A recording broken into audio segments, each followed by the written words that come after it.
Phil, over the last 2 weeks, I've had a wild amount of people hit me up to say, "Hey, tell me about sorcery." Like just give me the elevator pitch for sorcery, and then I do the elevator pitch and everything, and they're like, "Where can I play?" You know, and in my area, my local does like they do like a monthly event, and there's a couple locals around the area that do kind of monthly events. But I mean, the ideal situation is like a weekly.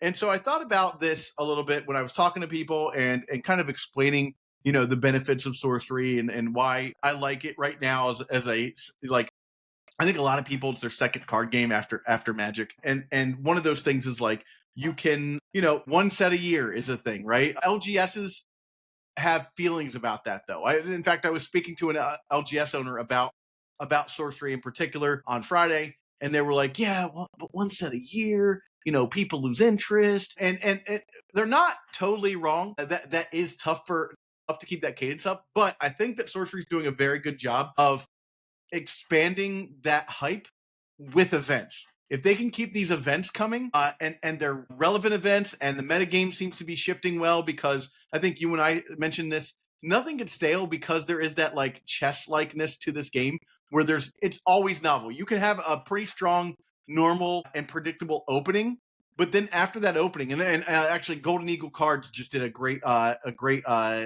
intro about sorcery openings, which was really cool. So you should definitely watch that. But you can do a great opening, but like as the game progresses, so much happens that is just unpredictable, just like in a game of chess, with that you can't deterministically be like, "Oh, I'm just playing the best deck so I win the games," like or like they top deck better than me, so they're always going to win. Like your choices in sorcery strategically truly matter, and I think that people don't realize that stops the game as well from ever really becoming stale. You're going to see a lot of same play patterns, and there will be certain power outlier cards that determine games. But I don't think you're going to get to a place where like the format just becomes statically solved and nothing can be done to affect the best deck. Yeah, I think that the combination of like how many cards are getting played plus the addition of the collection coming out in the new set, so the setup's gonna be 60-30-10. You're gonna have a 100 card deck, essentially, so you're gonna be playing with 100 cards, which is more typically than you get in something like Magic. And because of the 20 squares on a board, and most cards only affect certain spots on the board, that like it doesn't seem like there is anything that is so overwhelming or too overpowered. And also the way that they have designed cards, they're also very clearly conscious of that. In our chat, I've been sending you guys like mistakes where I'm like, "Oh, we could combo like this, like we could totally do this and then go infinite and whatever." And then you guys are like, "Read the card again, read the card again." Like Yeah. they thought about this. Like they're clearly like, we have put the stopgaps in Intentional place design. to Could you imagine? they've put the stopgaps in place to ensure that like the like clear outlier mistake stuff that would like otherwise make a redundant or unpleasant experience is just not present. So like while there are some things that are like big haymakers or big swings that can happen in a game, those are not things that you otherwise couldn't play around. Like Zach and I we are going to do some gameplay, and there's gameplay content where as we talk through games and stuff, something will happen and I'll be like, wasn't even on my radar, but if it was, I probably could have played around it just because positionally on the grid there were things to do, or my choices beforehand, if I was playing around things, could have been different. Like I think the game is deeply rich and replayable, even though you only get one game per round. It's not a best of three, but the game's like Death's Door also adding an additional layer of like Yeah. you can't actually get Can't straight up OTK killed someone. because Yeah, yeah. you can't OTK somebody that way. There are auto win conditions, but like they're so like you have to do so many hoops to get to those Hoops. auto Yeah. win conditions. Like they make you work for that. So I think that the from my POV, not as a game store owner, but I hear from the outside, if I were a game store owner going, "Oh, only one set per year," is a desensitizing to what a game can do without just constant fire hose releases.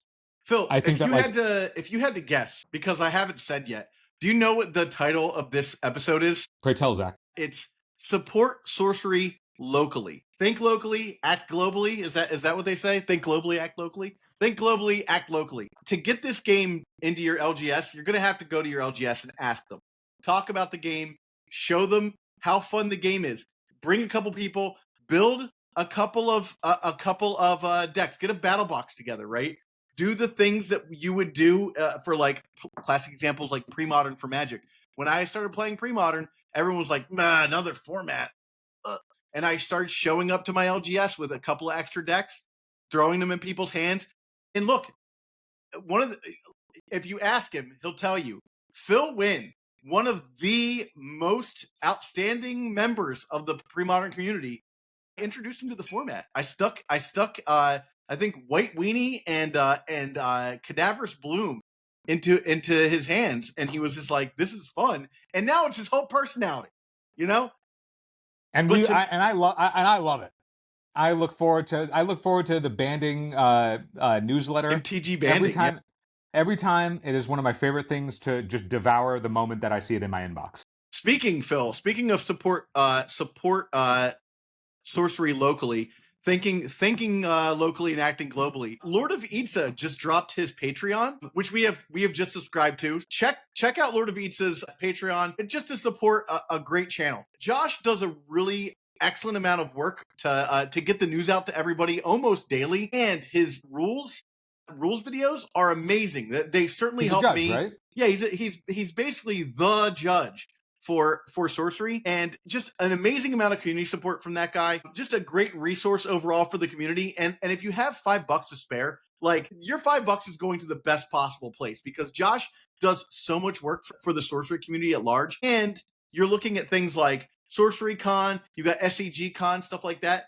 All that stuff is just another way to support sorcery. And I think the thing that I want to make sort of a main point of this is doing those little things that help out small creators like us or like Josh. Like, we have a Patreon too, but I'm telling you, at the risk of you not going to our Patreon, please go to Josh's Patreon, go to Lord of Itza's Patreon, and subscribe, because that content is some of the most important content that we're getting in this community, because it is base content that you can ship to somebody and be like, no, here's the answer to that. That guy has a video for that. So I think that content is some of the most important content that you're going to get out of sorcery content creators right now. And I say all that to say this: if you're going to your local, you need to support your local, of course, right? But you also need to support those other content creators. Look up the other people that are creating sorcery content. Subscribe to all of them. See what kind of content they're putting out as well. Yeah, I want to say that, like, it may not be like very obvious to everyone. It may be more obvious to us as people who are in the content game, but like sorcery, like content and all the stuff that we're hungry for, very much in the infancy. Like, I get the game's been around for a couple of years. The content game is still very much in the early game of all of that. If we to get more of it, like, do everything Zach's talking about. Like, I fully anticipate that, like, sorcery is a strong enough game with a well developed and like inherently beautiful enough culture being cultivated, and people who are designing the game and taking care of the game and its player base to the degree that this is going to be like as big as we're any of the other games that are another 10 years, I think. Absolutely. Yeah. Absolutely. And so I think that, like, from my POV of hearing your local saying only one set a year, I think that one set a year is going to be so good that the gameplay will continue to be so good that, like, even if the other games have sort of desensitized your local shop or TO, saying like, how are players going to stay engaged if there's not constant releases all the time? Yeah. I think that's actually a byproduct of other games like Magic fire hosing content or cards so fast, not necessarily to the benefit of the game. So even though that's like more things that they can sell, it's not necessarily more total sales.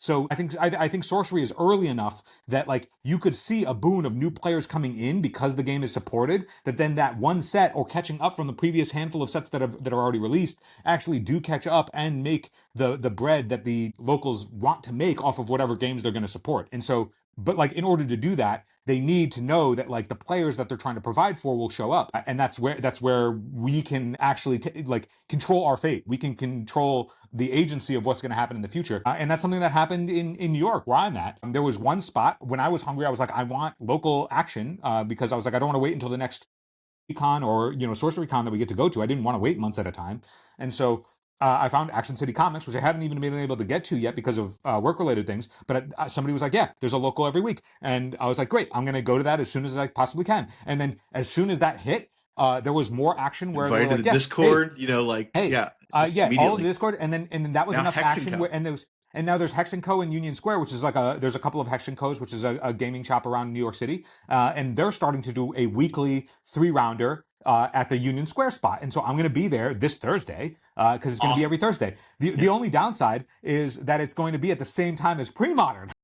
Oh, And I'm that's like, I want rough. to be able to, Yeah, yeah. but it's That's a okay. crossover crowd, right? Like It's a crossover crowd. you kind of do want to place that, like, you don't want to put people in a situation where they have to choose from two things that they love. But if they're already there for pre-modern and they're looking in between rounds at this other cool game, that is actually kind of smart in the beginning to be Yes. like, hey, you're the crowd that would want to play this game. Look at it, right? And Like I that. So fully agree. Like, it's not the worst idea, actually. as somebody who goes to the pre-modern weekly almost every week, not always because of work related things, but like if I can make it, I'm at pre-modern weekly. And I'm going to go, and instead of playing the pre-modern weekly, I'm going to play the sorcery weekly. And you get to hang out with all the same people. And so I get to hang out with the same people. But then if they're like, "Oh, you're playing this instead of pre-modern," that It must says be something. Yeah, it says something. that is a hell of a nod to be like, wait a minute, you're going to choose, instead of playing the best format, you're going to choose to play a different game right now. That's like, well, tell me more about that, and I will, and I intend to. And I think that like there's the crossover of like what I aspire to have, which is like for Magic, you have this like extremely robust pre-modern scene that like continues to build and grow. Hopefully, Legacy gets better, but then I know that Sorcery is going to be like the game, like actively want to travel to compete in like high level sorcery, like that is where the future is. And I think like at the local level, once we can like further develop it, and that's a call to action to everybody listening and anybody that hasn't seen our content yet, hopefully you see this in the future at some point and go, yeah, let's fucking go. So I have two more kind of points here. One, as far as the local stuff is concerned, this is a game that I actually suggest. Phil, how often do you bring your trade binder to a Magic event? Bro, 0% do I ever bring a trade binder, but I am going to bring a trade binder for sorcery. Yeah. It's in the early stages, my guy. There's not a lot of places that do singles, right? So like first off, that means that people are going to need cards. So everyone should be bringing their elites and their mythics, their elites and their uniques out to events to trade with. And there's tons of staples that you should be bringing out as well if you want to just try and get cards that you need. Like it's very easy to tell what's worth what because price guides exist and stuff like that. But there's a lot of cards out there that are just like, oh, I need one of those or whatever. We don't know what Gothic's going to look like as far as distribution is concerned, but I found that you don't get everything in a box, so you do end up needing to like scrounge here and there for cards.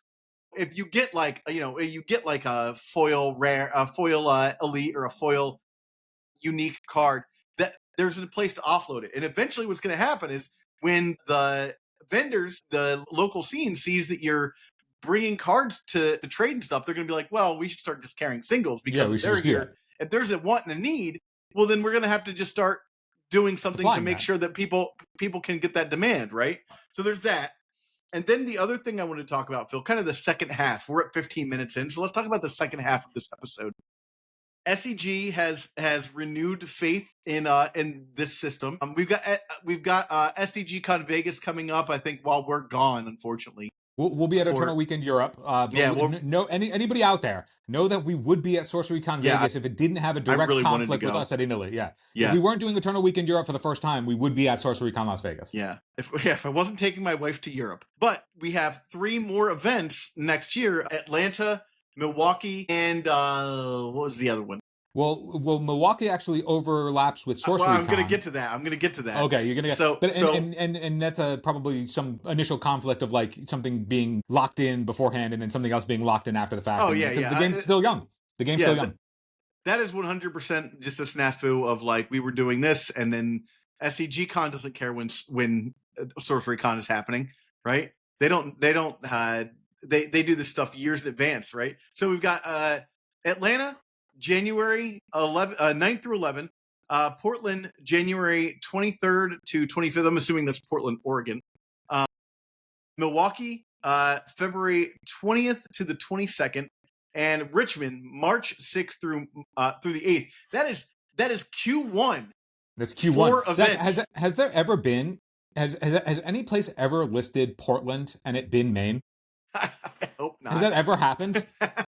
Sorry to all the Mainers out there, because like you deserve So there's some folks that are running the SorceryCon, which is going to be the same weekend as Milwaukee. It's going to be, I think, the 19th through the 22nd or the 20th, something like that. So it's a 4-day event, but we haven't gotten a lot of details about that yet. I'm talking to Mike Servete, and now I'm going to mispronounce his name, Mike from Collector Art House, about that, because I It was think great. It he's was running awesome to that. meet him. It was awesome to Yeah. meet him at Baltimore. Like getting to meet a bunch of players in the community that like I was like just devouring content in the lead up to it to like sort of prepare myself as much as I could because I was still learning everything. And then to like right in my first event to like see all of the people Yeah, that I was just all like the people, watching. right? Yeah, it was awesome. Yeah, it was great. It's funny because we are probably, and I'm going to use this word very loosely, Magic celebrity wise, we're probably the biggest Magic people making content for Sorcery, coming over from That that. So seems that's pretty fun reasonable for because like us. there's not many other people in the content game at the moment. Yeah. But there are people that are much more popular than us that have been doing Sorcery content for upwards of 2 years that I've been And it's watching. all So great, it's by the way. super It's all cool. great. It's super cool to meet all these people and to be like, oh, yo, like I saw your deck tech. This is what helped me out. Or like, you put this video out about this or that. And it like really opened my mind up to how like the grid system works in the game. Dude, the opening the mind up of stuff is also why I was saying, like, when you were talking about bringing a trade binder with stuff, that's also like, there are cards because of how grid and positional play works that, like, at first glance, you read something and it's like, oh, that's not very good. But then you play it and you're like, oh, Yeah. that happened. We were playing one game. I've been playing Archie. Zach gave me Archie, but he gave me non-water Archie, right? So I've been playing non-water Archie. And so when I got to finally play water for the first time and like see how the body We of did water what, Wave works and like Shaper versus Spark Mage. We played the it was precons. awesome. Let me tell you, I gravitated towards like the selection that the water sites offer you of like being able to scry and like The ordinary Tub sites, yeah, the Cavern. Yeah, rivers. yeah. All of that was awesome. And like also the body of water for positional gameplay, I also found really fascinating. But there was one card that I remember being like, this is actually way better than I thought it would be. Like at first glance, when I read Flood, I was just like, oh, it doesn't okay, it floods four spots. Like, okay, like that's it. At first glance, that's my interpretation of that card from like coming from Magic. Like that's what I read it as. But then I played it and I was like, oh, the implications of this card though, after it's in play, is crazy. And I was like, I gotta test with this way more. Like I might still be right. Like it might not be worth putting in your deck. But like knowing that we're gonna get 10 more slots in our deck, and then suddenly I'm like, well, this is a card I need to explore more. Yeah, And yeah. I'm like, I hopefully have them in my collection that like you helped me get. But if I don't, then I have to like order them or trade for them because I'm like, I want to play with them. I want to try things. So, there's going to be a question for us about, I think we're going to do probably 2 or 3 of these events next year, because Q1 is generally pretty dead for us. We don't do a lot during Q1. Maybe we go to like one Magic Con, and I'm kind of over doing Magic Cons at this point. So we're probably going to do 2 or 3 of these events. But the Sorcery Con one, we're gonna have Mike on in a couple weeks when he has more details about the goings on, and we'll give you a breakdown about like the value prop for each one, so that you have an idea, because we know there is now an expected value for SCG Cons. Like I said, we walked away with the promos. They gave away tons of promos It's just for very playing the good. event. The Amazing, value right?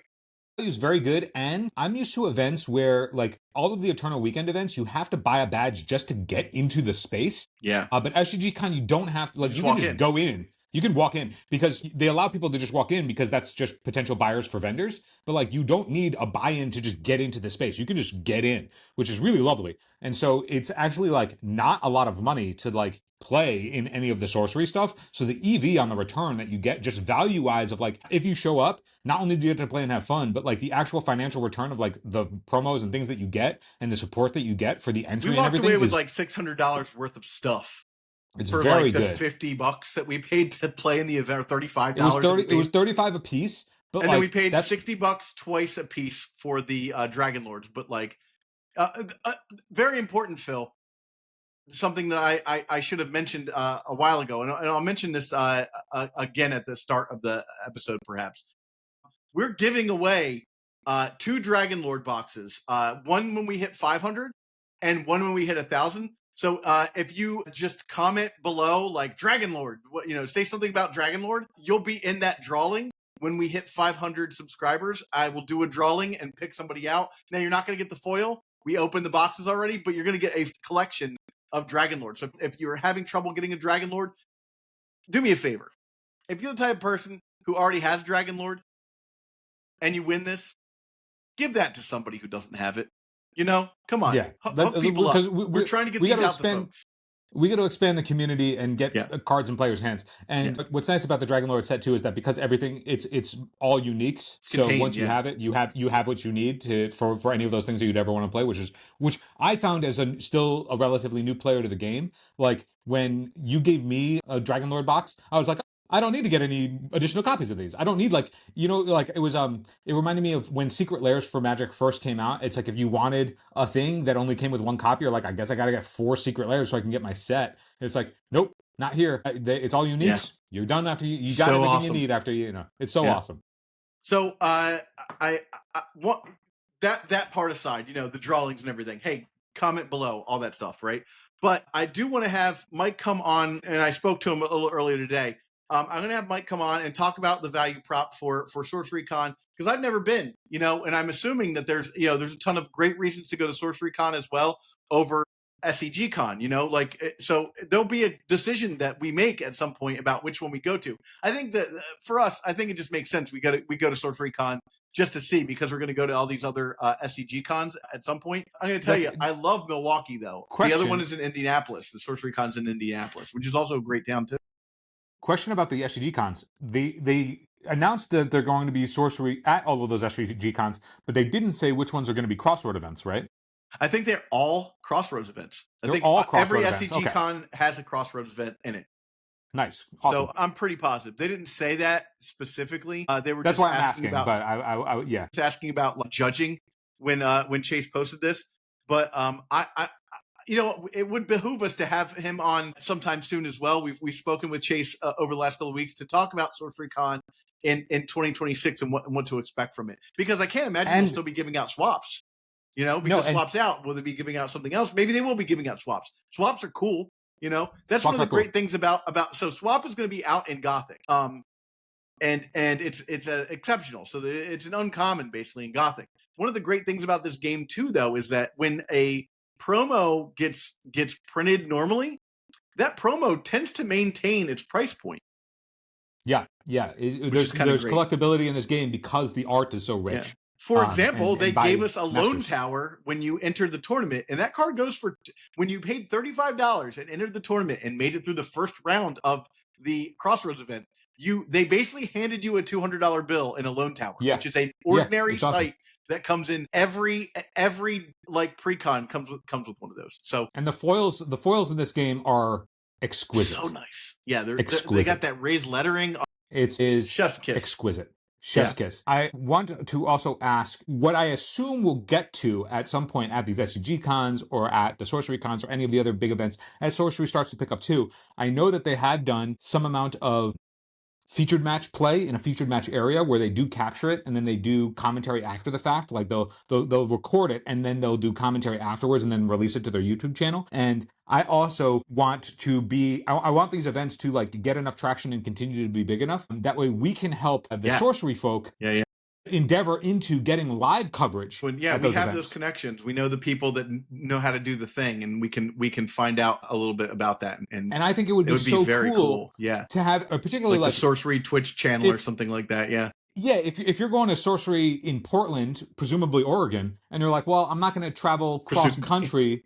I'm not going to travel cross country to play in. But it would be nice to watch it all day on Saturday, right?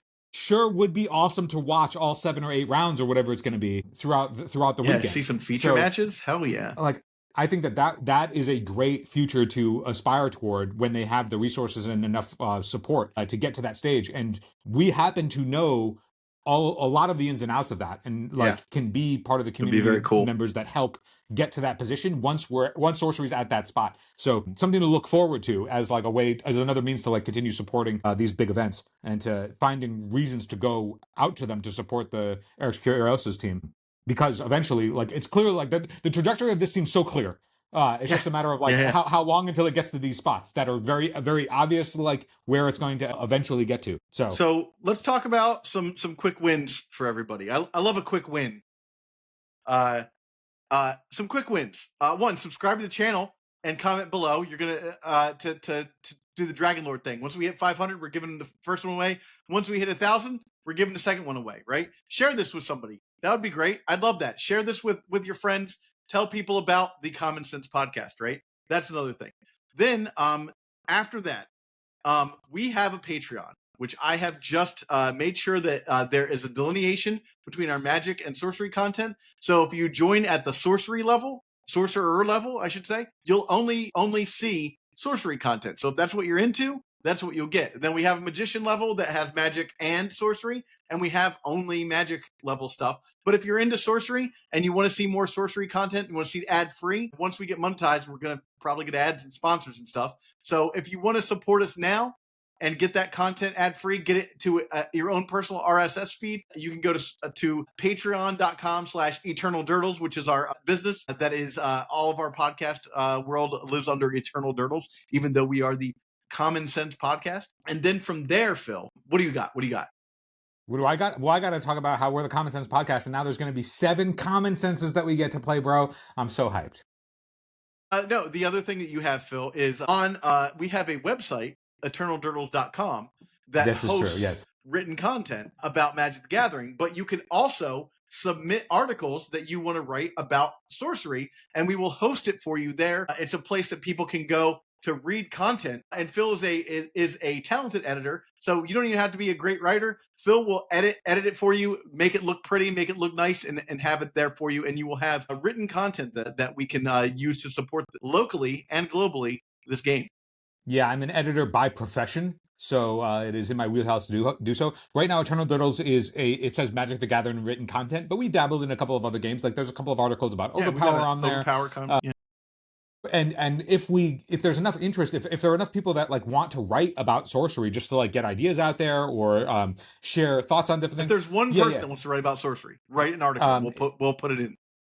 If you want to get published about like a deck list that you're working on or ideas that you're working on or testing that you do or individual card, literally anything as it relates to the game, whether it's gameplay or culture or anything, you can reach out to me on Discord. I'm at Forcephil, and talk about the art if you want to. And we'll talk about how you can write an article. It's very simple. You don't have to be a pro writer at all. Like I will help you with all the editing. I will take care of that, and I will also build it on the site. And then eventually, I imagine that the Eternal Durdles site will expand to actually just have column breakdown by game. Yeah. That way you're not getting a filter of all of the stuff if you only want sorcery content or only want something else. And that is also something that we'll do down the line, but I want to know if there's any interest for that. So if you would like to write an article, please feel free to reach out to me at Forcephil on Discord. Happily we'll work with you. Final thing I want to note, Phil came over this weekend and we played a ton of gameplay content. If you look at my I set up a table, which you can kind of see here. Set up a table, got the rig up there. We did a ton of gameplay content. You're going to see the very first of that on Thursday. This is Tuesday. You're going to see it on Thursday. Phil and I are just finishing up the editing on that. Yeah, I'm so excited. I'm so excited for everyone to see the work we've been doing in the background that you haven't really get a chance to check out. And it's only our first attempt at it. We're going to learn so much from feedback. We're going to learn so much from what's working and how to improve Comment and critique welcome. Please. Yeah, we want to make awesome gameplay content that's fun to watch and do a lot more of it in the future. We will obviously know the things that are apparent that we need to correct and improve upon. But if there are any things that don't necessarily seem obvious, please flag that for us. So even if they seem obvious, flag them. Flag them anyway. Okay, there you go. I won't be mad if you tell me something that you think is obvious that I may think is obvious too, because I'd rather have it there, write it down, nail it. Thank you for watching, everybody, and as always, keep contesting that realm. Contest that realm.